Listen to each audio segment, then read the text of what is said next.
開始，救命啊！救命啊！可唔可以救我啊？唔知大家係咪每日都聽到呢啲市民對你嘅呼叫聲呢？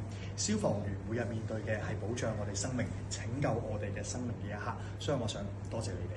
而你哋要做到呢樣嘢呢，一啲都唔簡單。首先，體能係要好 fit 嘅。你哋每日咧都要打排球啦，要做訓練啦，做負重練習啦，先至喺危急嘅時候咧發揮到救我哋嘅功效嘅。咁而且消防員咧亦都講求合作嘅喎，簡單一個人咧都唔能夠咧完成一次又一次艱辛嘅任務嘅，所以你哋嘅工作值得我同大家鼓掌，做得非常好。而我今日咧好希望帶一個好好嘅產品俾你哋，就係一個門禁卡啦。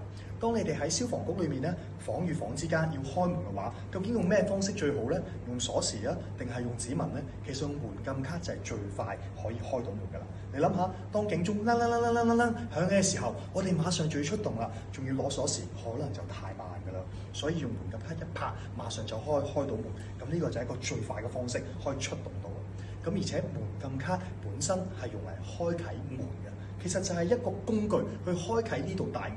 而我哋人身保障，究竟我哋點樣先可以做到呢？有冇一樣嘢好似門禁卡咁樣冇咗就開唔到我哋心底嗰道門呢？有嘅，消防員呢個門禁卡就係勇氣啦。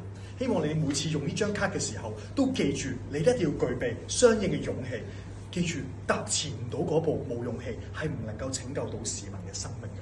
所以今日一個咁好嘅產品，我哋包埋安裝、幫埋注滿你成個消防局咧，都只不過係5000蚊一個月嘅月費啫。而且睇到呢張卡嘅時候，記得提醒住你，我哋有海洋嘅標誌，代表你嘅勇氣好似海洋一樣源源不絕咁樣支撐你每一日拯救生命嘅時間。咁好嘅產品5500蚊，今日就馬上帶走啦。最後寄望你每次任務都成功，而且平安歸來。多謝。